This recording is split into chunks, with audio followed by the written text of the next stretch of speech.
In this video, I'm going to go through the steps associated with testing the study by Rohrer et al. On study strategies and performance on a test. And I'm going to go through the steps fairly quickly because I'm going to assume that you've already watched me go through the steps for the earlier study on summarization strategies. So I'm going to go through this relatively quickly. So check dependent variable is continuously scored, and it's a test performance, so you can actually get 0 on this test, and we can see that there's continuous scores here. Good.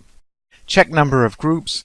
Okay, let's check that out. We've got the number of groups is equal to 3, so that means the protected Fisher's LSD is a possibility. So let's keep moving along.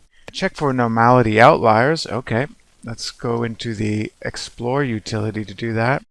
We put masses in here, group in the factor list, click on statistics, click on outliers. Again, I'm moving quickly because I'm assuming that you've done this already. Whoops, I should be clicking plot, histogram, stem and leaf, get rid of that, and click OK. So let's see what the distributions look like and the descriptor statistics. And we can see that we've got equal sample sizes, so that makes things a bit simpler. We've got a mean of 49, 46, and 74, so spacing studying strategy, which means that you don't just put all your study strategy all in one time period, that you actually space it out, is more effective. Again, this is based on a real study, so it looks like that's a good strategy. Now we look at the skewness, and we have a whopping 3.056. That's a problem because it's above 2.0. And kurtosis is 11, which is above 9.0. Kurtosis and skewness on the other variables, though, aren't so bad. We've got 0.723. It's a little bit elevated, but not very bad. And kurtosis negative 0.7. And skewness 0.499.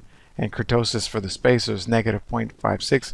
Not a problem. I just have a problem with the masses. Something's gone wrong there. So let's look at the histograms, and we can see that there's a possibility of an outlier here.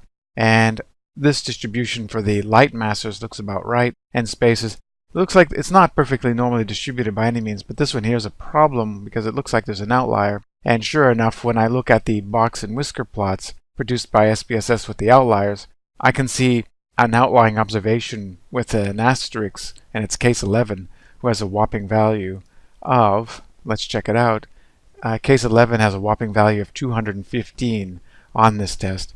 That is probably a mistake.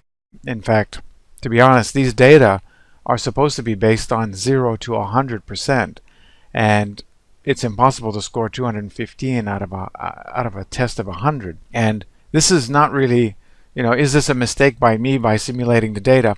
Well, I'm just going to briefly state that the mean is 49, and the standard deviation for the masses is 44.27. If you look at the study that these data are from, it actually had a standard deviation of 44.27 if you can trust what was written.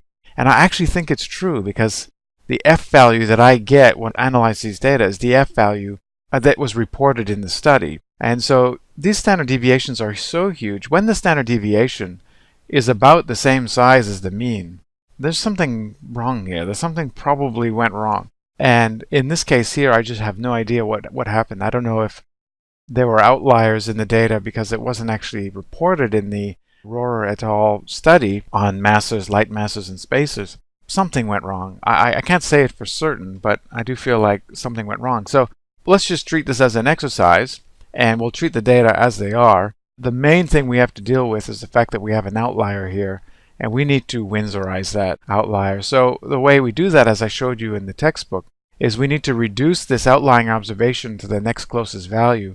So I'm going to give it an 81.28 or an 81.29. 81.29 for that person. Really, I would want to double check everything with these data because they are a bit weird.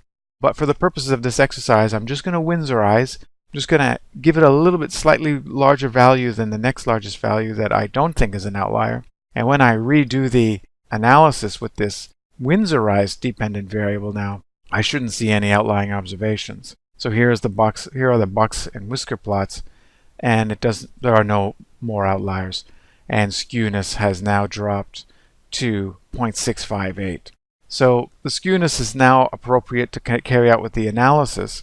So I've done that step there, checked analysis. So now I need to check homogeneity of variance, And I've only got 3 groups, so if homogeneity of variance is accepted, I can carry on with the analysis with a protected Fisher's LSD, go into general linear model, univariate, put deep into there, group in the fixed factor box, options, descriptives, estimates of effect size, homogeneity test. I'm not even going to bother looking at the plots because it's not the right way to get, maybe I will because it costs nothing. There we go. And we carry on. Whoops, you know what, I forgot the post hoc. Let's go through that again. And the post hoc analysis, which is going to be the assumed equal variance. I don't know if this is true yet. I'm going to have to check. So here's the analysis, equal sample size, and 42%, 46% versus 74%. It looks like a spacing study strategy, which means, let's say you have an hour's worth of time to study. Doing it in blocks of 20 minutes across days or weeks is the way to go. At least numerically, it looks that way. Assumption of homogeneity variance has been satisfied. P equal 0.130. It's not less than 0.05. This is a good thing. And the null hypothesis of equal means has been rejected. F 6.53, P equal 0.003, and eta squared, not partial eta squared, it's eta squared, 0.186. So 18.6% of the variance in performance, exam performance, was due to what kind of study strategy people employed.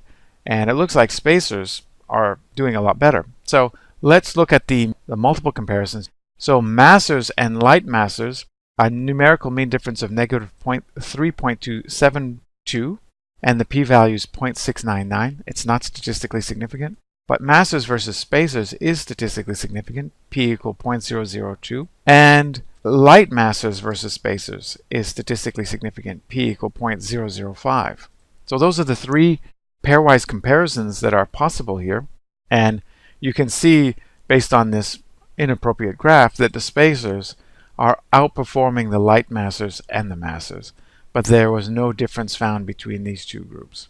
And the effect size is equal to 0.186. So lastly, I could make a graph again through the legacy dialogues if you want. I'm just going to quickly do this.